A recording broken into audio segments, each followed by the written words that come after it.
नमस्कार. सीतांजली किचनमध्ये सर्वांचं मनापासून स्वागत आहे. आज आपण गिलक्याच्या भज्या करतोय, पकोडे. तर हे इथे मी गिलके घेतले, त्याला कुणी घोसाळी पण म्हणतात. आता मी अशा पद्धतीने बघा कापून घेत आहे. तर मैत्रिणींनो, पहिल्यांदाच जर तुम्ही हे चॅनलवरती आला असाल, नवीन कुणी असाल तर चॅनलला सबस्क्राईब करा आणि बाजूची जी बेल आहे ही सुद्धा दाबा. त्यामुळे माझे जे नवीन व्हिडिओ आहेत हे तुम्हाला पहिले पाहायला भेटतील किंवा बघायला भेटतील. तर मी अशा पद्धतीने सर्व कापून घेत आहे बघा.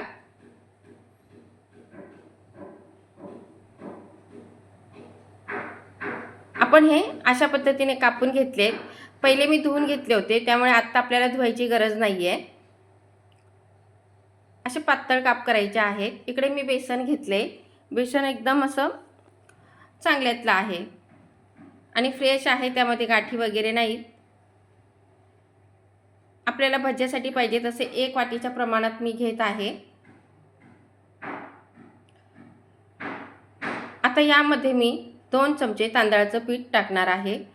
बेसन जर खूप गाठीवाला असेल तर चाळून घ्यायचं आहे. मिरची पावडर, हळद, जिरं आणि मीठ. त्यानंतर आपण इथं मिरचीचा ठेचा, 4-5 लसणाच्या पाकळ्या आणि 2 हिरव्या मिरच्या घेतलेल्या आहेत, ते सुद्धा आपण टाकून घेतले. आता यामध्ये आपण बारीक चिरलेली एकदम कोथिंबीर टाकून घ्यायची आहे.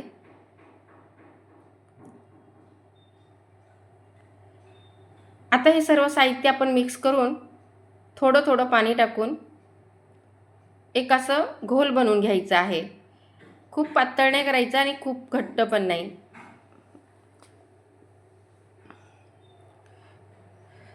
तर अशा पद्धतीने आपण हे पीठ आहे असं मिक्स करून बघा, जसं आपण भज्यांसाठी करतो तसंच आहे, पण थोडंसं पातळ आणि खूप घट्ट नाही करायचं. यामध्ये आपण कुठलाही सोडा नाही टाकायचा. गिलक्याच्या भज्या आहेत ना, त्यामध्ये सोडा अजिबात टाकला जात नाही, नाहीतर मग खूप जास्त तेल पिलं जातं ते. आता मी तेल गरम करायला ठेवले. तेल गरम झालेलं आहे.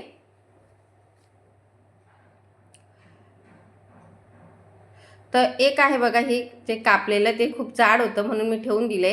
असे पातळ काप करायचे आहेत आपल्याला.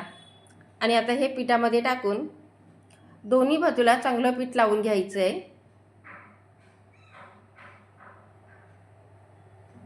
आणि ह्या अशा पद्धतीने आपण भज्या सोडून घ्यायच्या आहेत.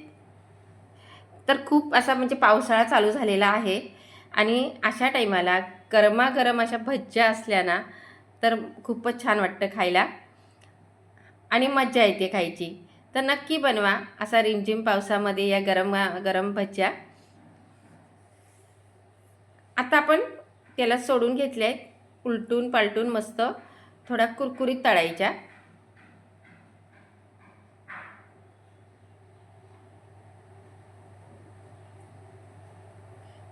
सर्व अशा पलटी मारून घ्यायच्या आहेत आपल्याला. तर मैत्रिणींनो, व्हिडिओ बनवताना लाईट गेली होती आणि आत्ता लाईट आलेली आहे. खूप वेळ म्हणजे वाट बघितली का लाईट येईल म्हणून, पण काय आली नाही आणि मी मग व्हिडिओ चालू केला. तर थोडंसं मध्ये काळं म्हणजे गोरं असं दिसते, तर समजून घ्या. आणि आपण ह्या भज्या मस्त तळून घेतल्यात बघा. अशाच पद्धतीने आपण दुसऱ्यासुद्धा तळून घ्यायच्या आहेत.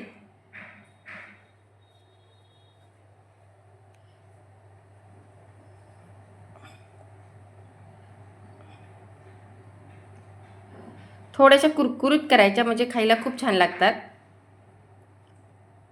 आणि थोडंसं आपलं पीठ उरलं होतं, त्याच्यात मी अशा गोल भज्या बनवल्या. पाहू शकता, मस्त झाल्या, टेस्टी झालेल्या आहेत. नक्की बनवून बघा.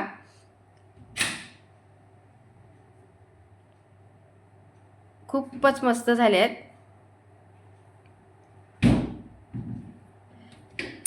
सॉस किंवा चटणी बरोबर नक्की खायला छान लागतं. असंच खाल्लं तरी पण मस्त लागते या. नक्की बनवा मैत्रिणींनो. आणि रेसिपी आवडली असेल तर एक लाईक करा. चला, परत भेटूया आपण अशाच एका नवीन रेसिपीसोबत.